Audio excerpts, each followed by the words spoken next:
and welcome to another episode of The Brand Called You, a podcast and video show which brings you role models sharing their leadership lessons, knowledge, and experience wisdom. To date, we have spoken to hundreds of successful individuals from around the world. If you're new to the channel, please subscribe so you won't miss a new episode. I'm your host, Frits Bussemaker, and today I'm honored to have a conversation with Nina Gerhard Donard. Nina, welcome to the program. Good morning, Fritz. Thank you for your invitation. I'm looking forward to talk to you. Thank you. Now, allow me to introduce you briefly to the audience and just some highlights. Educated at the Stage and Musical School in Frankfurt, and you're also the voice of Captain Hollywood Project, a German Eurodance project, which was quite well known in the 90s for hits like More and More, Only With You, and you achieved 10 top 20 hits in Europe. And at the moment, you work as a voice actress and you coach people to speak and present, which is quite scary now sitting on my side of the table. So I'd be interested in your feedback in the program. But again, welcome to the program. Thank you. And so, as mentioned in the introduction, you started off your career in music. What does music mean for you? What is music? Music is everything for me. I think it's the key for everything because it can heal, it can free yourself. It has no matter what kind of age you have, what skin color, what politic opinion, it's no matter. It can connect people in the whole world. And so for me, it's healing, freedom, healing, and finding myself every time in a new way. Okay, so that almost sounds that like when you are making music, are you your biggest audience yourself? Or so to what extent are you singing to yourself, or are you also singing to the audience? And how does that influence your audience interaction? I think I sing for myself and for the audience. I think the most important point is that my focus is not on entertainment anymore. Mm-hmm. And it was in the past. And right now it's totally different. Since years, it's different. Yeah. I think it's very important to share it with the audience. But I'm a person who does the things very instinctively. And if I feel it, it's the best way to transport that feeling to the audience. And it's not that point that I think I have to do some entertainment parts, what I did in the past with, for example, in that dance business when I had 4 gigs per night. So, and I was always trying to find my 100% new energy. And it's in the middle of the night, 3 o'clock, 100% energy. No, that's not what I want anymore. So it's very instinctively, very authentic for myself. And the best way what could happen is for me that I can share it and that I can make the people feel that emotion. And I think that's the most important point for me, because music is the key really to feel everything you want to feel and to open up your heart and your mind. And that's the best way what could happen if I'm on stage. Yeah, and I think I want to share it because it would be not the right thing. That's not music. Music is sharing emotions. Yeah. I like that observation because I also read somewhere that you define the voice as your acoustic business card. Exactly.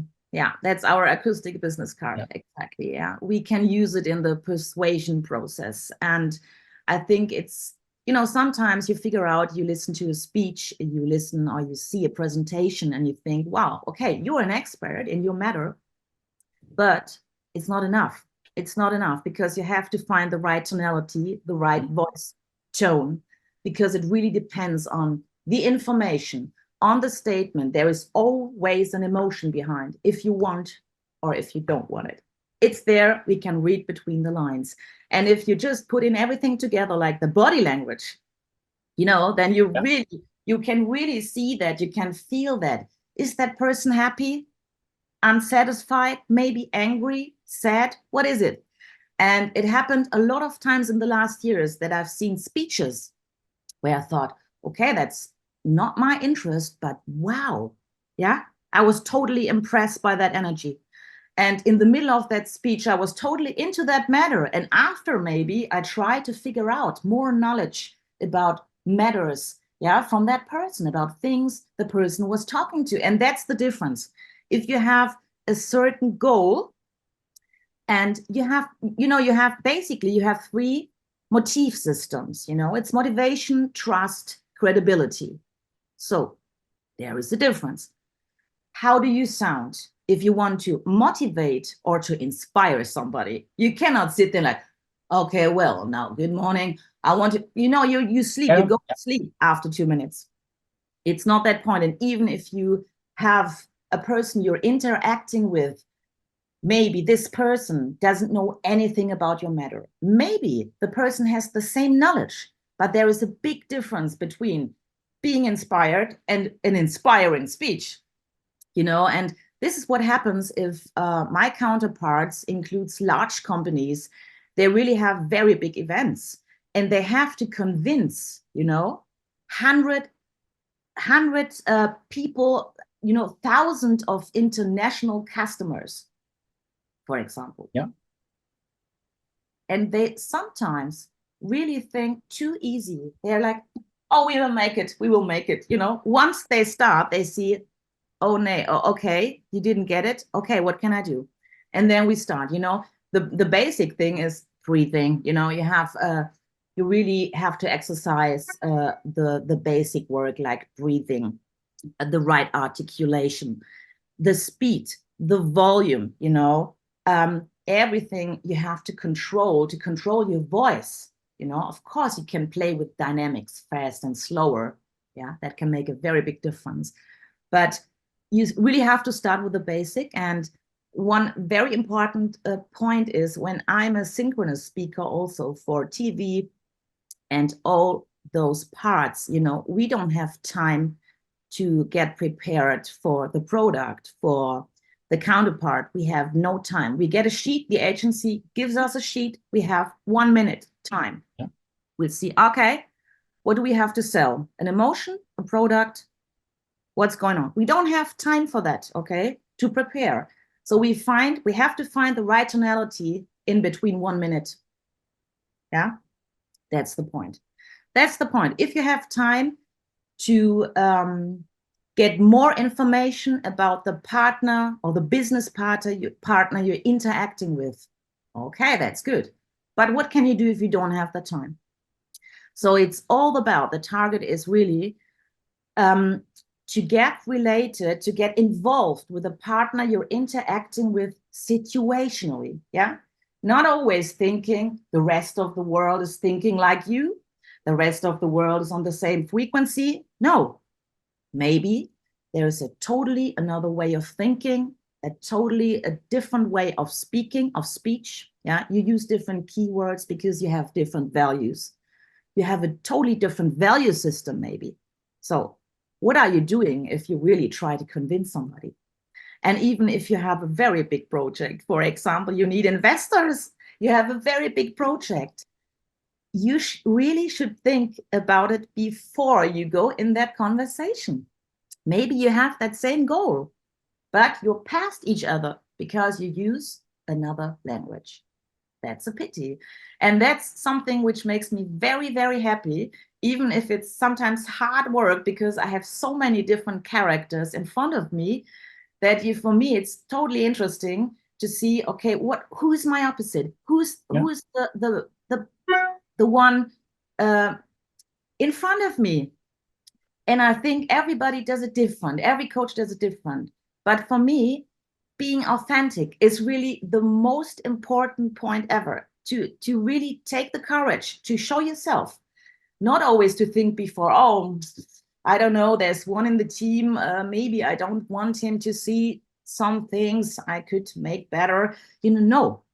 And I made a lot of very, very nice experiences. The people are open. They really want to go to that step that they share something with each other. Even if you go back to the university, I work with the pupils, with the students, and we had so many nice, interesting situations. The people really try to see each other in a new way. And that's interesting. They talk in a different way suddenly. They are much more respectful. They try to understand what kind of frequency that is, what kind of feeling or what kind of different emotion that person has. Where does that perspective come from? Yeah, and depends on the value system. Yeah. To what extent is that just basic having empathy? Sorry, say that again, please. To what extent is that just having empathy?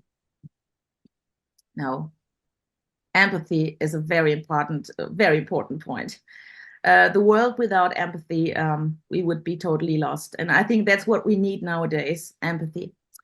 That's a very, very important point. I think that's a very important basic point you said, empathy. Because if I'm not able or not ready and not willed to feel somebody else, or to really to put myself into that thought, of course, it's not possible. There's that step. You really need to want to do that. Yeah, that's really true. But there are a lot of side subjects like the brain research and communication. Yeah, so it's very, very interesting to see that we are really that we have some different things, different ways of thinking, like. How do I present myself, or to present a certain matter in a logical, experimental, emotional way? And it's really interesting to see that point, that you don't have to change your value system, but you have to see, maybe you have a partner you're interacting with, and the partner during a presentation brings up only logical points, and you are that part who needs some, maybe a personal story, some emotional things that you can feel what that person wants. Okay. And that's a process we do also in the coaching. We see, okay, how can we do that? I don't want to change the value system. The logical points are very important, facts, because you have facts from the past. And maybe if you initiate new projects, you really have your points when you can say, I don't do that in that way because in the past this and that happened to me, so I have that experience. So you bring all that logical points. But sometimes you really have to inspire people, and you need something personal, like a storytelling. And we have all those different certain points to bring up in the whole conversation of being authentic. Yeah, it doesn't mean that you just go one direction. I have a question there about authenticity and storytelling, because it reminds me a bit of organizing. I've organized a number of TEDx events in my life, and seen lots of TEDx films. The anecdotes are always personal, which people present, and then you come with the facts and your figures. So you try to underpin, okay, why am I telling the story? But the format is very fixed almost, in the sense that you can recognize a TED style presentation from a mile away. It has all those elements in there. And therefore, it's almost losing its authenticity by being a formula and so much polished that you hardly see, hey, who is the real story, who's the real person behind this. What's your take on that? I think that's different. I think there are always questions like, shall I do it the way I always did it? Shall I start different? What can I do? I think to be free is the best way you can do. I think you have to find your own storytelling. And I think it's not always the right choice to follow a certain structure because it's normal or common to follow a certain structure. It's not necessary sometimes. I think it's like a role model, it's good being interested in other people's life, and it's like we're reading books, or we're listening to certain singers, male, female, bands, classic music, whatever. But I always think you're the person you are, and there is no need, let me say it that way, there is no need to follow some routes or some footsteps, just because we do it like that, because we did it like that, because the rest of the world, you know, you don't have to do that, because this is individual and this is authentic. And maybe you find people who will say, I don't know what I'm thinking about that. But that's not the problem. It doesn't matter. Questions are good. Let me then challenge you, because a question we regularly ask on this program is, who are your role models? What inspires you? Yeah. Do you then completely ignore to have those, or do you still have those? No, nothing to do with ignore. It's really, I think my whole life I was listening to everything I felt. And that's what I said when I said I'm a very instinctive person.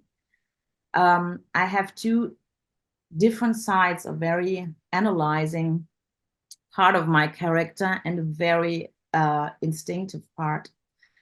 And of course, when I come back to music, because that was my start, I listened to a lot of different music. But there was never that time when I said, I want to sound like this person. I want to do it the way that person did it. That's what I understand under role model. There are so many people I admire when I can say, well, that's wow, what they did. That's beautiful. That's nice. That's interesting. But there was never that point when I said, well, this is my role model. And it's interesting, that question, because there was an article after a concert and somebody wrote, okay, I believe her that she has no role model because she is doing so many different things, changing suddenly the genre, between chanson back to rock, back to indie, back to, and then this person who wrote said, well, now I know what she's talking about, and that leads back to that point, what you just said. It's not ignoring, yeah, because I don't want the people to think that I think there's nobody, where I could say, wow. No, there are so many people where I could say, well, this is just one or two people. It's like hundreds of people. You just take on small elements of everybody, and that you take that. No, I don't take that small elements. I don't take any element at all. That's the answer. Good. Okay. Would you, when you coach people in giving a presentation and speak and present, would this also be advice you would recommend to people? Be your authentic self and don't look at other examples? No, it's not so extreme. I always say, well, what is it what you like? Yeah. And when the people look at maybe other people, I think, well, this is a speech I really prefer, because I felt something that it's interesting, that's a good structure, and that it's authentic and it's inspiring. Then the people come up to that point by themselves, that they think, well, I think there's something I could do it that way. Yeah. And sometimes they need a little bit of more courage, Okay. And then they find that part they didn't see, like a puzzle piece, and they can combine it. Yeah. Okay. Now, probably a number of the audience will get into or will have to do public speaking. And from my own experience, the very first time I was on stage for about 400 people, I was scared shitless. Yeah. I found it so concerning. But I realized after having done that for 5 or 10 times, at least a number of times being on that stage, it became addictive. All of a sudden, you realize, hey, you got the crowd in the palm of your hand. You can control, you can manage that, and it becomes addictive to be on a stage and play with your audience. That is personal experience. That's true. Now, my question is, can you somehow mimic that experience for people who are at the beginning of their public speaking career without having the need for an audience? So what can you do to get people to relax and enjoy being on stage without having to actually be on stage? Is that Yes, possible? yes. I think one important part is the breathing, because once you breathe in balance, yeah, you can really balance yourself. And that's the first thing, which is getting crazy if you're really, like, okay, I'm coming on stage, the whole, everything's here. Yeah. And you have a desert in your mouth. I call that, you're like, oh God, okay, a million of symptoms, So what can you do first? Breathing, really breathing, yeah, because this is something like signals from the body. You cannot go backwards. Once it started, you cannot go backwards. That's the problem. So first, you should recognize that once you go on stage, nothing can happen. Nothing can happen. Breathing and mistakes are totally legitimate. Let me say it that way. It happens. It also makes you authentic. It's not that you have to be unprofessional. Basic is you know what you do. Okay, of course. But things happen. And once you learn to say, well, okay, this is not that what I thought what could happen. The microphone is not working. I'm sorry, but I tell you a short story. Let me, just being spontaneous and not to be like, okay, it has to work out 100% perfectionism. That's a quite relaxing thought. Of course, you want everything to work very well, everybody of us. But it happens and it makes it human. It makes it, it's normal. Okay, it can happen. And yeah, breathing is one part. And, you have people who don't like that feeling. And I think it's totally okay. Because from the character, they are they have certain characters. They don't want to play that role. And I think that's totally okay. I think the important point is to see that they don't do it for other people. They don't do it for other people. That's the point. Because once you start there, you do it for yourself, because maybe you want to reach that goal. Maybe you want somebody to listen. Maybe, yeah, you have some certain persons who should listen to that, what you have to say. Then come back from that part. Okay, there's this big audience, yeah, like live or die. No, it's not that way. And even I'm not that coach who's standing in front of those persons and telling them, well, come on, let's go, entertainment, show yourself. Okay, they would really think she's crazy. No, I have to see the body work from that person. And it's not about, entertainment, a lot of body language. It has to fit to that person. And I think it's totally okay because we have all different characters. Well, sometimes you immediately make me think of the monkey dance of Steve Ballmer from Microsoft. Yes. I don't know if you're in the 80s or 90s. He came on stage jumping around Yes. like a monkey. It was completely out of character, but somehow people did remember that and said, hey, That's that is totally so true. recommend that or No, it's totally cool because I think, but it comes up from yourself. I think this is nothing somebody else told you, like, okay, do something totally different. Yeah. It has to come from yourself. That's the point. If you do it like that, cool. Yeah. And it's really true what you say. It's totally opposite of the character. And then you're like, okay. And it really can change the view. But it's nothing I have to say somebody. It's just when I see a certain energy and you have to free that energy. If I can see that, then I would say something like that. Maybe you try something else. Try it. Yeah. Then I think it's legitimate. Nina, I enjoy this topic a lot. Unfortunately, I'm also conscious of the time we have at the moment. A couple of Yes. questions I want to end this discussion with. We have some time, but um, what are the key milestones? Can you identify for yourself a couple of key milestones in your career so far, and what did they mean for you? I think the milestones, when I go to the past in the music business, 92 with more and more, of course. When I was a solo artist, I had the contract with the Intercord as a solo artist. I had a lot of tourneen and tour through the whole world, in Japan and in the States, United States, and in France, in Belgium. And everywhere, and in Spain, in Italy, in Sweden. I think that was a very important time for me. And I really loved it to share that with people. And the biggest crowd were 40,000 people, Paris.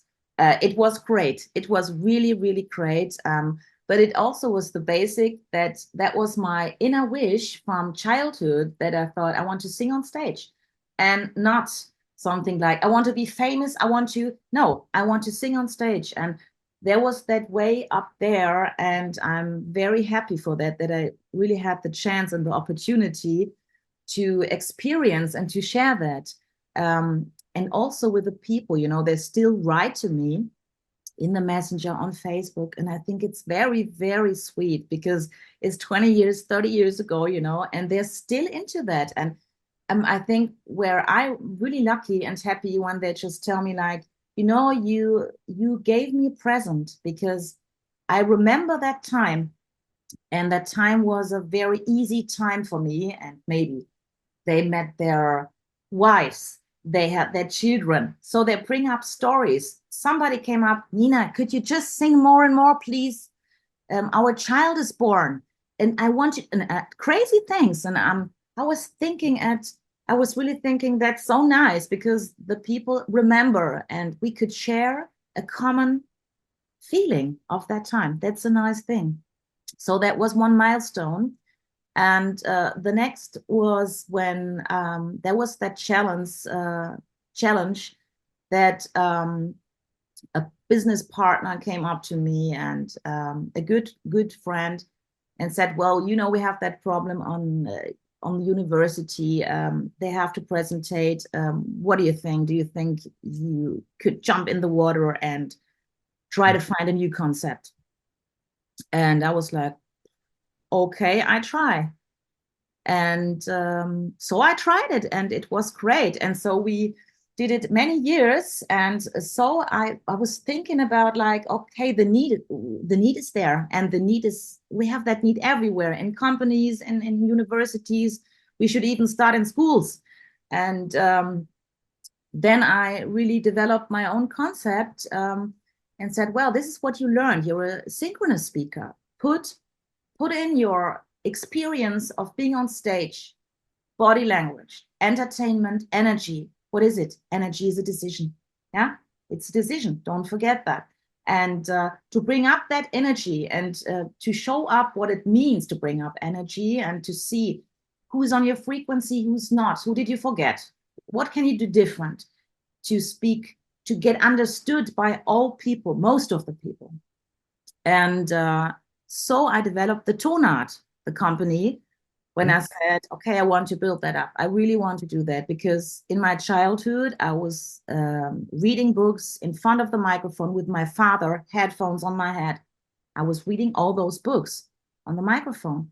So the voice was always a very important part for me, not only singing and music, speaking. And the same, I did it with my children.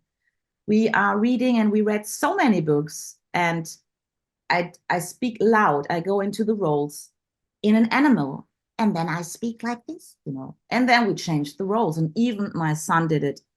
And I think that's very important to do in the childhood, because your mind and everything is open up, for different certain fantasies. And yeah, how can I describe that? I think you understand what I'm I'm say. following this. Yes, and I think now that's the second milestone, because I have really large companies, and I have a lot of fun to work with them, and even to bring up that energy to see different characters, to see different goals, to see different business levels, and what can I do? How can I help them? And even I'm also authentic. That's what I think, because even you can criticize myself. I'm always interested in. I always ask, so what could I do better? Is there something I could do better? Did you get understood? Did I feel what you wanted to do? And I think that's very important, to stay open for that, and not to say, well, please be authentic, and you do that. You don't do that for yourself. Yeah, you always have to do that at the same time, and to be open for that. I think that's a very big milestone for me, that I can do it in a professional way, and that I'm very, very happy if we have a basic that we are willing to understand people and that we are all different. And I think this is an added value for your private life and for your business life. It brings me to my last question. Is there any additional advice you would give young people, the audience out there starting their journey? Be yourself. Exactly that. Because, you know, the new generation, depends on what kind of age we are talking to, they are influenced by so many informations. And I'm very happy that I didn't have that in my childhood. It's quite interesting. It gives us a lot of freedom nowadays, but it also doesn't help sometimes to find yourself, because you're influenced by so many things, and sometimes you just should not get influenced by anything, and you have to prove every source. You know, if you see YouTube and Facebook and TikTok and whatever, and you always think you have to be the one you see, and no, that's not good. So I think that the advice is using that information, sharing knowledge, but always trying to find out what kind of source is it. Okay. Who wrote it? Who said it? And always to prove it with yourself. Is that what I think? Is that what I feel? And not to produce an image of yourself. Yeah. To be authentic does mean something else. It really means something else. First, it's you. And then it's that what you see. And from the beginning in our journey, childhood, grown up, business part, there is always something we have to form each other. And sometimes it's good not to take too much attention to what other people do. And I think it's a mix-up, you know, to take the courage to be yourself. Yeah, that's a very important point. Great. Hey, that's a great way, a great advice to end this conversation with. And I want to thank you so much for being your authentic self, Nina van Aert, sharing your experience and insights with the brand called You. And hopefully we'll meet again. Enjoy talking to you. That would be very nice, but thank you very much for your time also. I enjoyed it very much. Thank you for listening to the Brand Called You videocast and podcast, a platform that brings you knowledge, experience, and wisdom of hundreds of successful individuals from around the world. Do visit our website www.tbcy.in to watch and listen to the stories of many more individuals. You can also follow us on YouTube, Facebook, Instagram, and Twitter. Just search for the Brand Called You.